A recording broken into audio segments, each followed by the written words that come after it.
Good morning and afternoon, everyone. This is the next edition of Dream Reality. This is a podcast series run by Idunn Consulting, where we like to speak and chat to people who are experts within their field. They are people who see the last 18 months as an opportunity to keep riding the change. As humans, we're really uncomfortable with change. We want to, dive under our duvets and hide from it. We like things to be steady and constant. But over the last 18 months, it's really gone forward. We've really embraced change.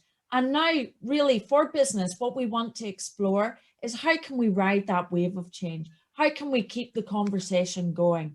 And this week, we're talking to Samuele, and I find that his name very hard to say. So apologies in advance for that. It's just, can't get the tongue around it. But he currently is working with a nonprofit in Africa, and he's been in Africa for over 16 years. He is also the host of an amazing podcast called The Sustainability Journey. So check it out. It will be linked in the show notes. And he's also conducting his MBA with Warwick University Business School. So Samuele, do you want to go ahead and introduce yourself and let us know how you got to be here? Thank you so much, Alison. That's a wonderful presentation. And you rightly said my name. It's just Samuel. Just drop the E at the end. Okay, sorry.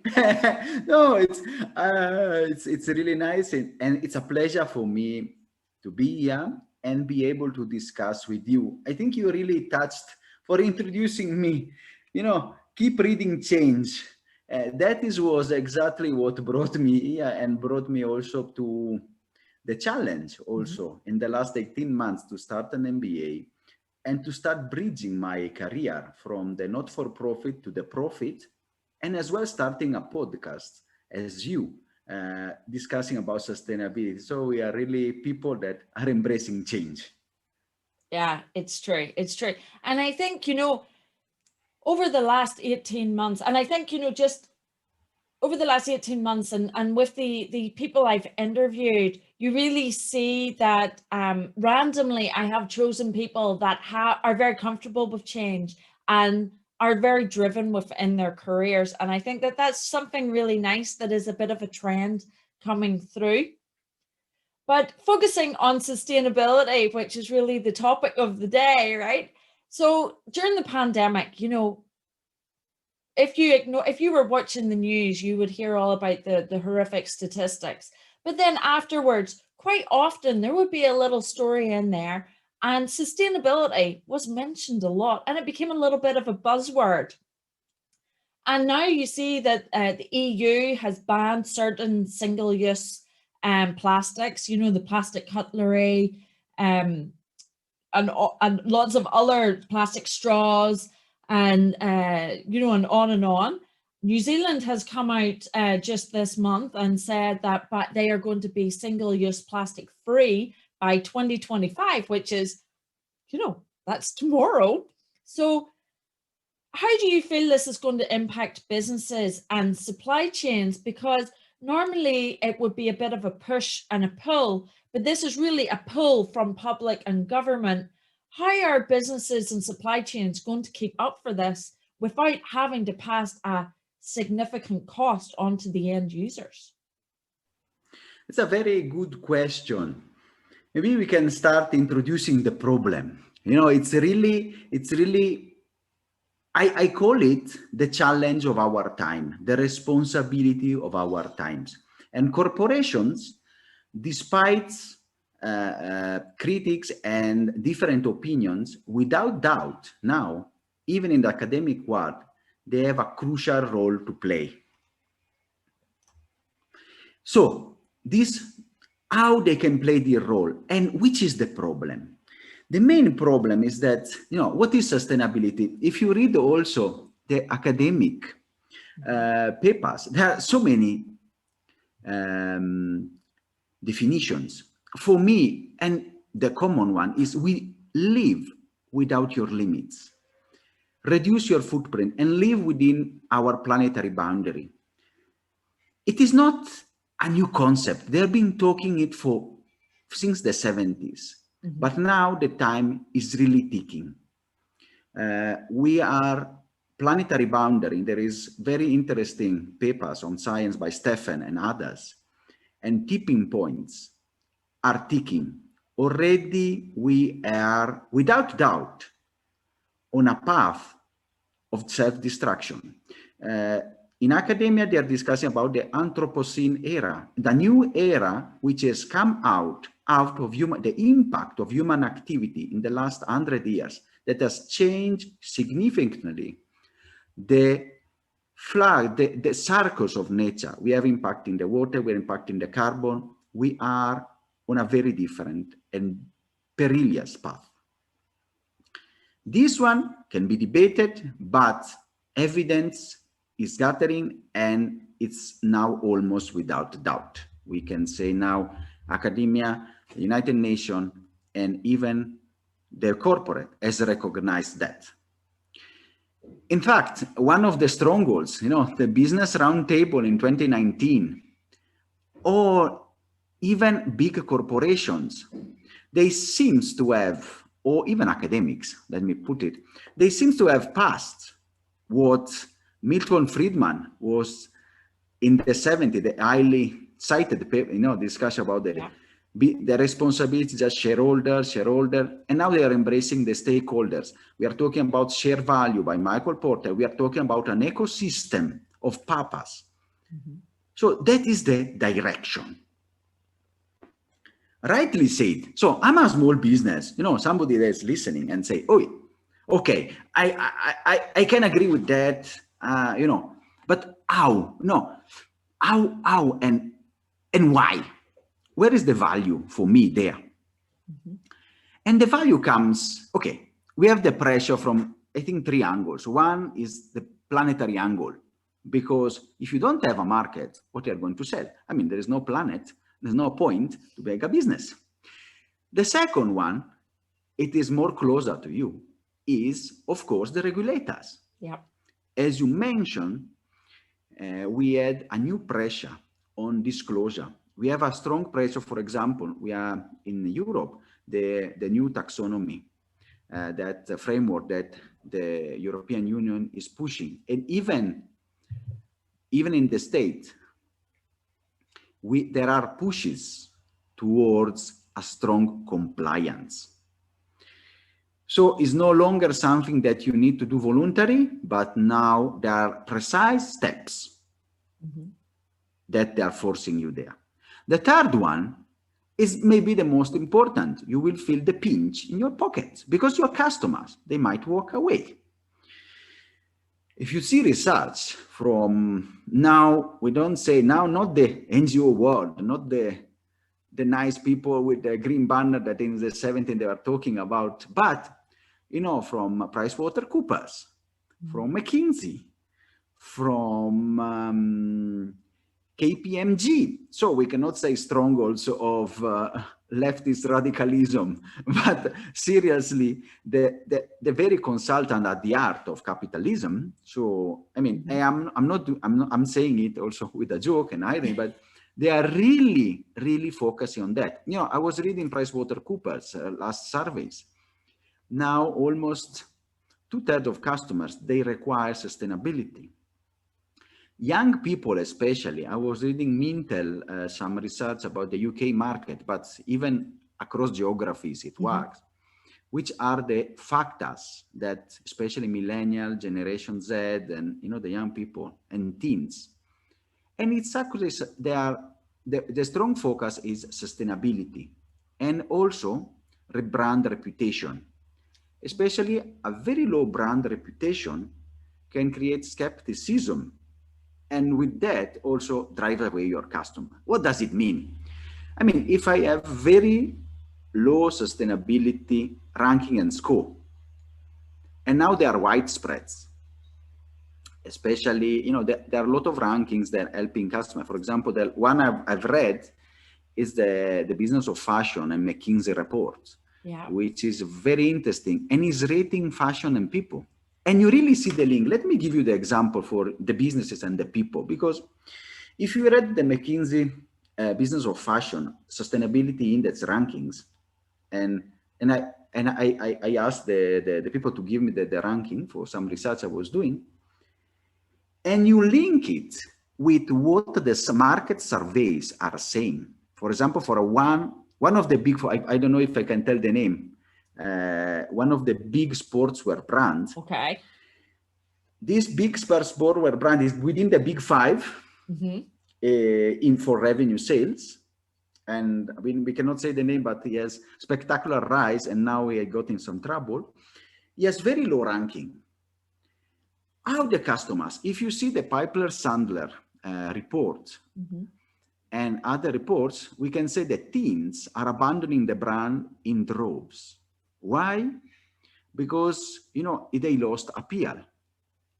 If you make 1-1-1, it's a correlation, of course, but since teens, they value a lot sustainability, and then you are not strong in sustainability, of course, you see the economic value of being more responsible for the planet. I don't know. I mean, then even how we do it, you know, practically, again, yeah, I'm a small business. Which are the main area which I should focus? Yeah. So it's really, there is a lot of talking about circularity. Circularity, the Ellen MacArthur Foundation is talking about it, the academia, and even businesses are going towards that. Yep. So how I can do, I can transform from a small business to a corporation. Of course, different businesses, they have different priority and of course different means. But that does not mean that you cannot get in that path. Corporation, they might have more resources, but they are also more static. Smaller businesses, they are more innovative, and being more agile can unlock, you know, the transformation towards that. So mainly in the literature and the practitioners, the recommendation is going towards, you know, a different business model, a business model that disrupts the linear one. What does it mean, the linear? Samuele sells to Allison, and that's it.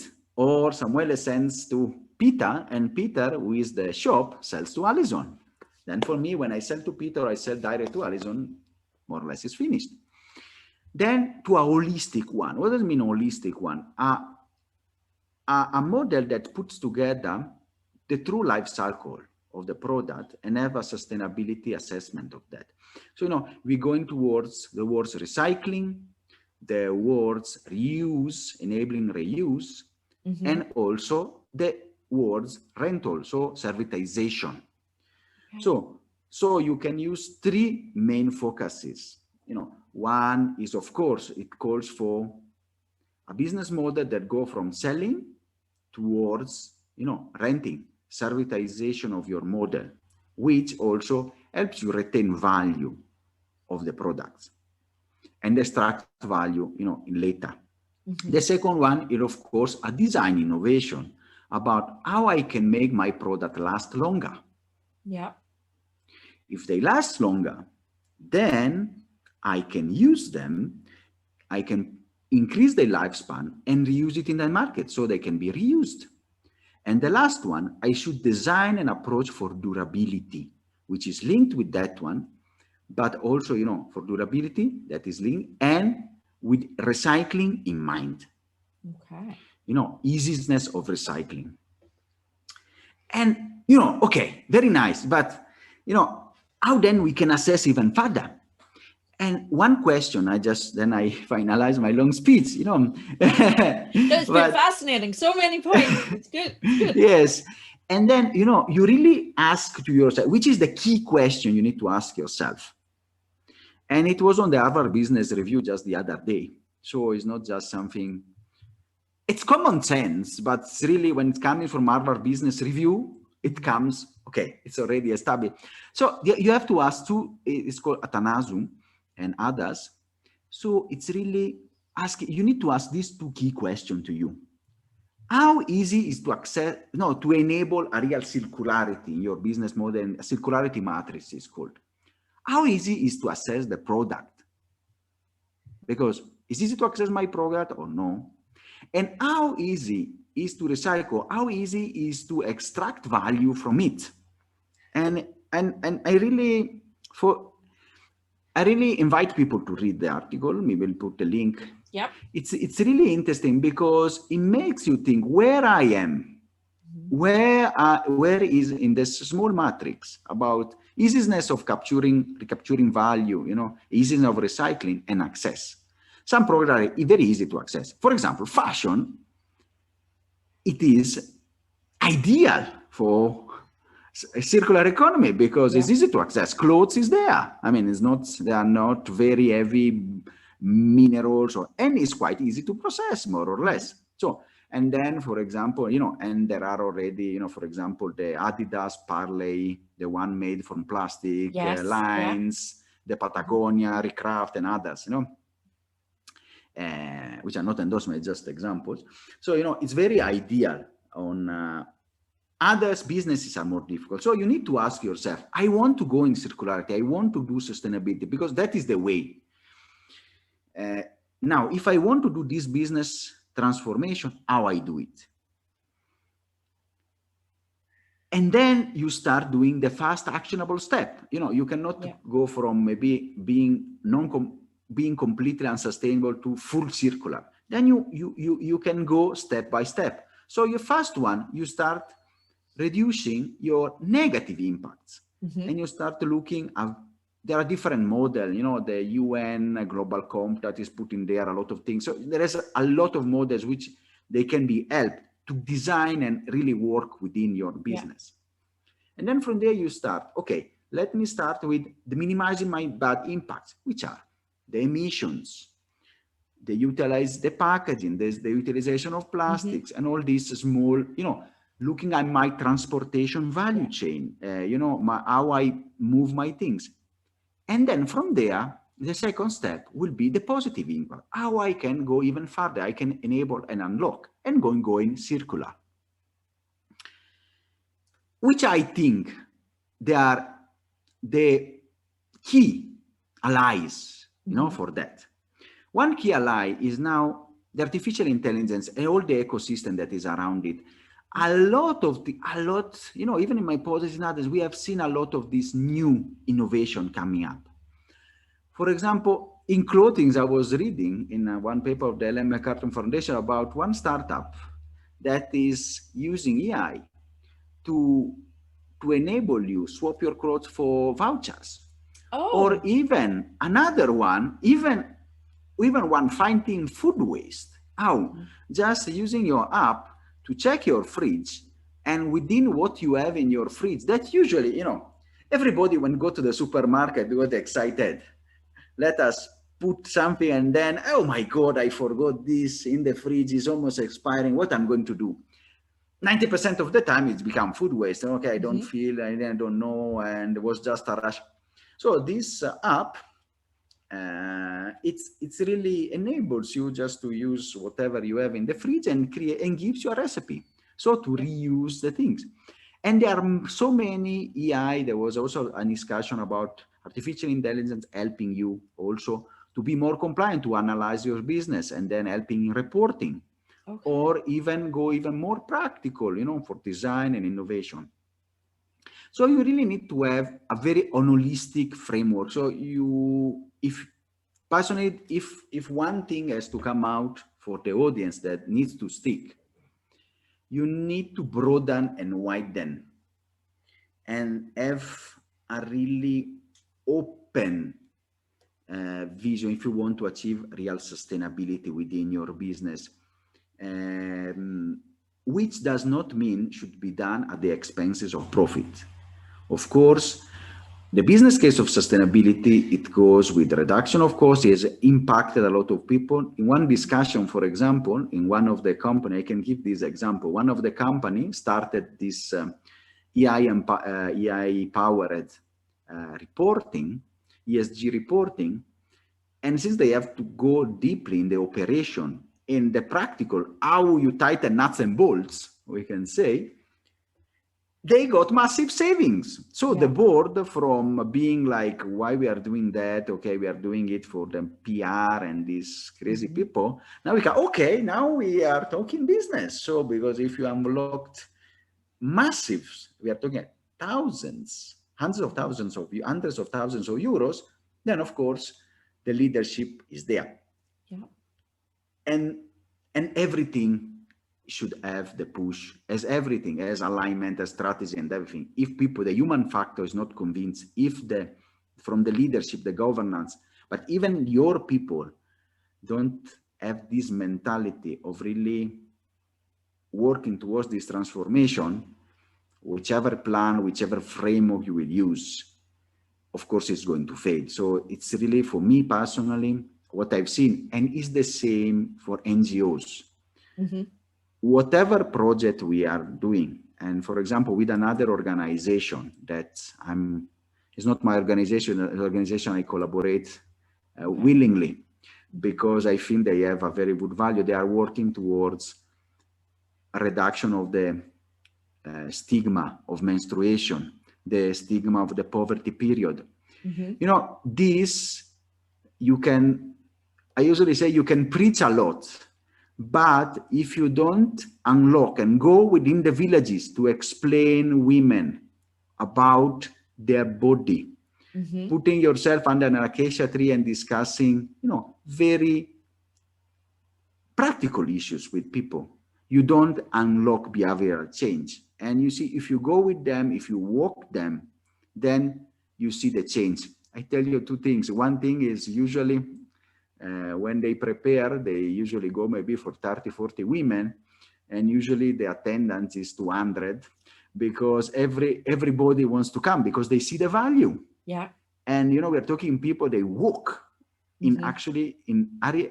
And the other one, that one is the funny one, but it's not funny. It's funny, but also sad.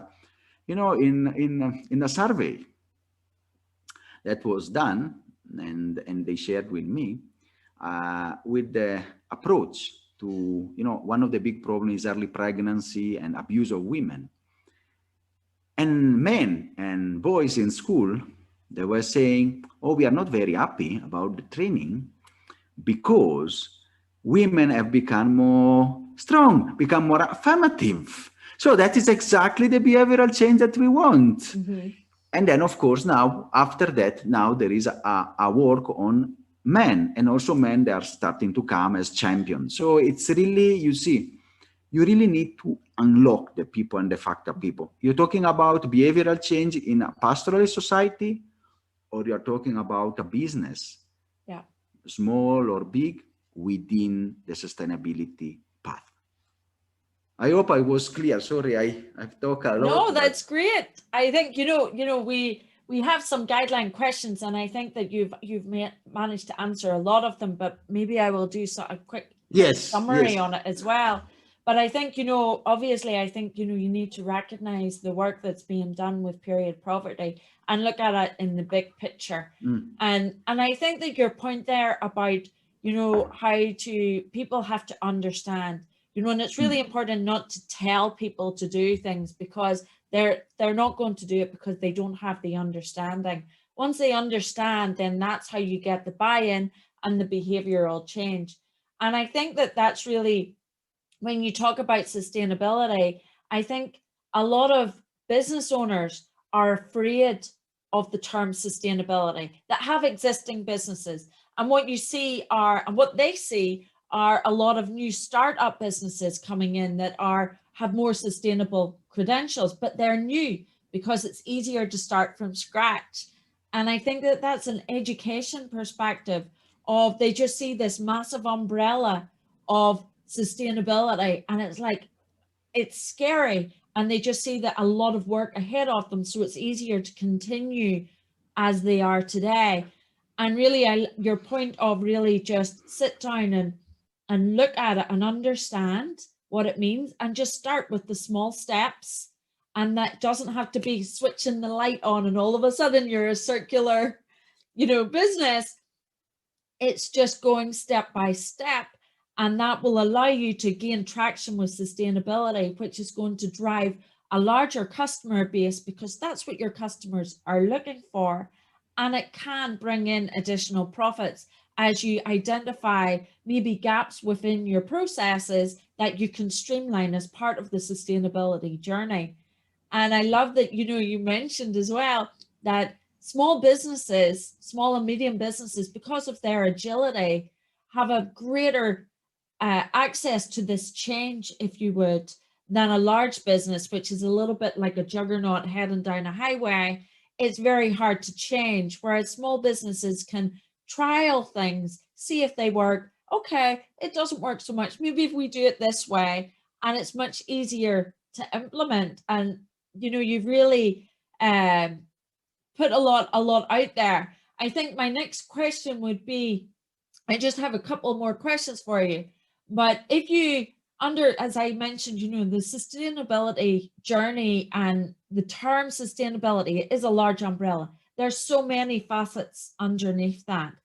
But if you could give a little bit of a recommendation or a little bit of advice to people to where to start, what should be the thing that they look at first? What would be your recommendation? Very good question. I think, to complement what you said, it really is put it there.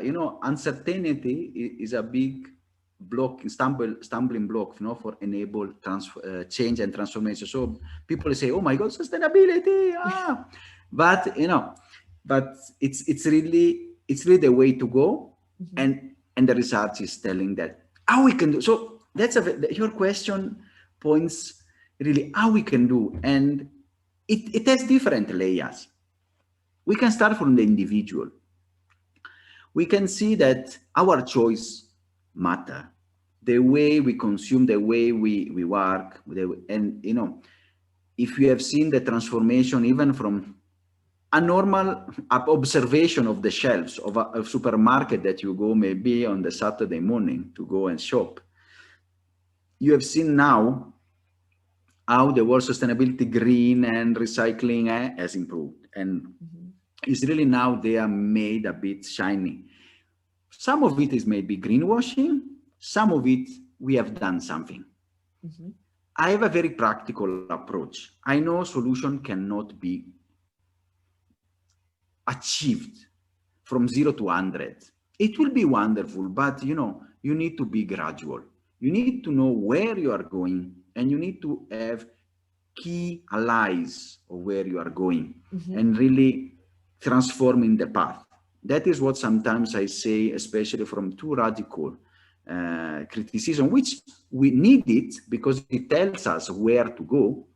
But we cannot assume that it can be done from 0 to 100 in a go. But we need to have the crucial steps. We need to know where we can go. So as a customer, as an individual, you start having choices. One step I usually tell is, I like this, there is a lot on the internet, the carbon footprint and all this tracker and that, just to make yourself aware, because if you are aware of the problem, it is not just you listen to the radio, you read in the newspaper, you listen to this podcast and say, "Oh, this guy's talking, Alison is talking about sustainability. What is that? Seriously, is that touching me?" So you make yourself aware. What does it mean if I have, I don't know, 3 times the Earth or 4 times the Earth footprint? What does it mean? And then you start going deeper. Then you start to do some small things that really change your habits. For example, as you mentioned, the ban on plastics, it's really something that is very easy. Alternatives are there, and they have been there since, I don't know, a decade, but really made a huge impact because the plastics is a terrible enemy. Then, also in the way of fashion and clothing, there's no need to purchase a lot of clothes that sometimes in research in the UK, maybe they are worn 1 or 2 times in the lifespan. You need to be more conscious. You need to be more conscious even on your diet. Where you buy, for example, and, also here, I have an holistic view. Of course, it's important to have a more plant-based diet, but, it is not that you have to, because this will take a lot of people say, "Oh, that you're telling me not to eat my meat and everything." But there are different type of meats. For example, there is meat that is organically and in a sustainable way. There is meat, for example, here in Kenya, which is enabling conservation, which is done, not it is free range meat, moving around, sustainably done with the right acreage per head of cattle, which is going even to the community. So it is within a circle. It is not the very intensive 25,000 pigs stuck in a small place, which of course there creates more of a problem. Here the problem is that the lions sometimes they eat these cows, but that is part of the circle, and then is within this within the broader objective of conservation of some land for wildlife conservation. Small steps, really small steps, and there are many guides, many discussion, many ways to engage and be very critical. Don't just drink, but really have also the holistic picture in mind. It's not that because, oh, I am wearing this brand now, I'm completely sustainable. You have to think holistically. That is really, I think, one of the a big point for businesses, of course. For businesses and others, we have discussed how I can enable the transformation. Why is good for me? As you say, the small businesses are agile. They can discuss. They have a close contact with the customer. What the customer wants. What can you do? Try. Can you discuss? Can you see? Even in context of emerging economy like Kenya, small businesses are starting to bring up sustainable products that they are organically grown. There is, as the meat that I was discussing, there are even e-commerce that they just target this kind of products that are good for the communities. You start thinking about where is also my supply chain. We have discussed, we have not discussed about that. Where is it coming? How I can see, which are the small pieces of the jigsaw that enable me to get. So it's a bit of holistic thinking again and being critical. So my last question to you before we move on to recommendations, this podcast is called Dream Reality. So we always want to dream a little bit. So looking to the future, if the planets and the stars align, how do you dream when you dream of the future, what does it look like? And then follow that up with, the reality check. How do you think it's actually going to play out? That is very interesting. You have to dream big. Usually you need to be an archer. You aim high and then you get your target. I mean, if you aim low, then already, chances are that you just get into the grass rather than your target. So my dream, the dream that I have for this decade of restoration, this crucial decade, we are now in the UN Decade for Ecosystem Restoration that was launched by the UN, I think last week or 2 weeks ago. So I really, my dream is to see the planet restored from the oceans, which they play a crucial role, even higher than the land. Actually, we are focusing a lot in land, but we often overlook the oceans. And even the World Economic Forum, so not really the crazy NGOs, but somebody rooted in business is discussing about that. So from the ocean to the land, we see a restoration. We have a more regenerative agriculture, so an agriculture that is free for chemical, an agriculture which is working towards this life cycle. Of course, we will need to accept some yields reduction, but there are ways technology is working to enable ourselves using rather than undermining the natural way the system have been working. Actually, most of the things we have been doing, they have undermined natural defenses rather than improved. So a real planet which is better, more resources, and capable of sustaining. The old image, when I was a young boy, in school, we had a teacher that's really framed me and,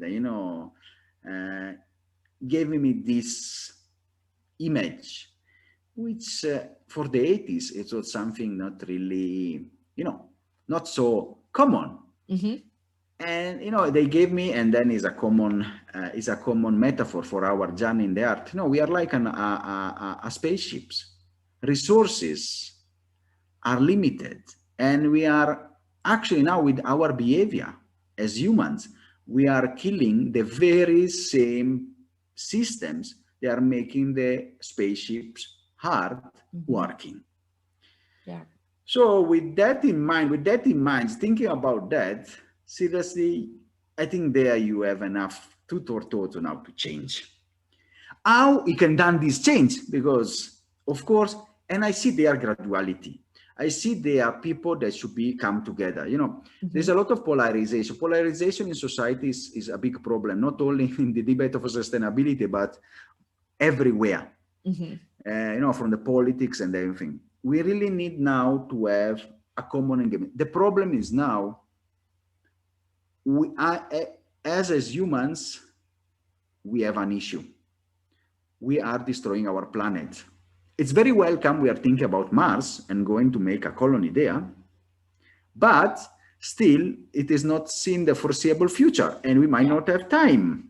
So despite I like also this type of dreams, we need to focus on our planet first, and we really need to work together. Every single person has a purpose, has a work, has a small contributions.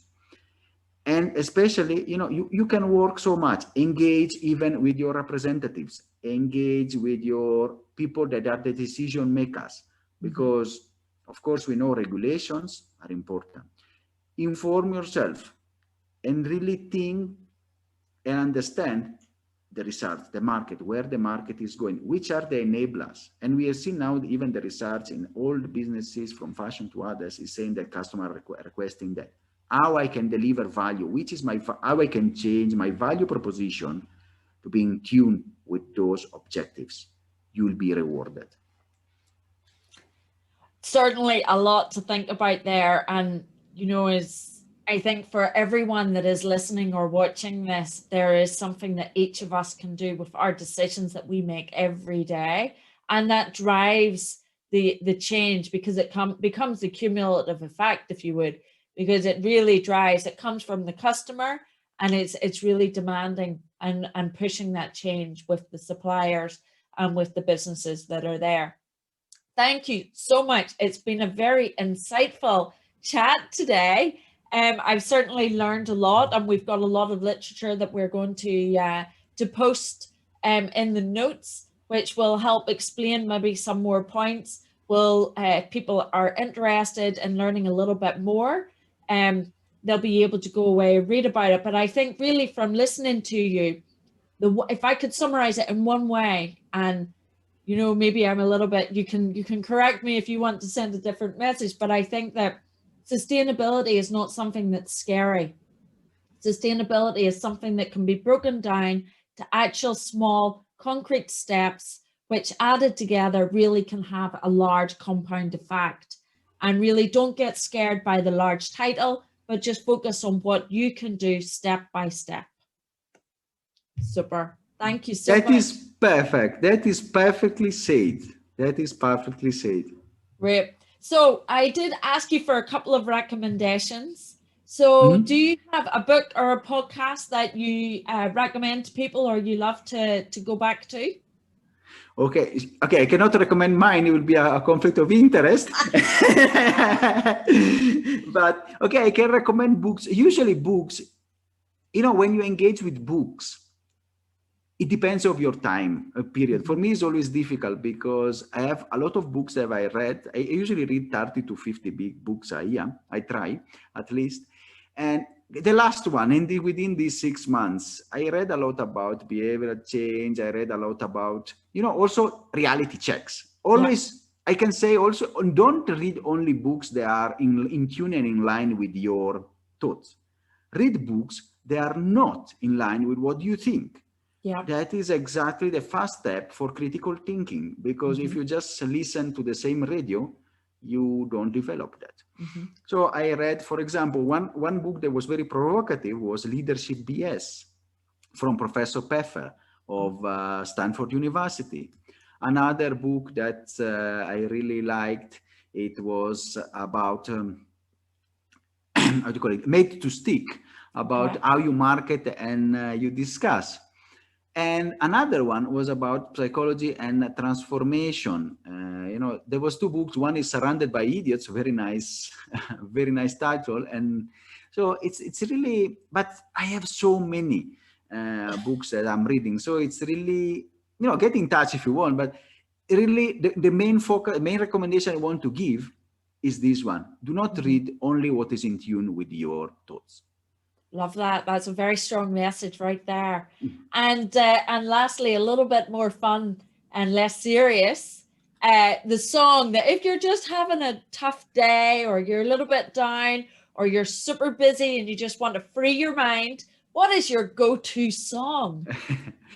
Another question, it depends with the time. But for example, for me, I like a lot, I put some salsa and then I try to unwind.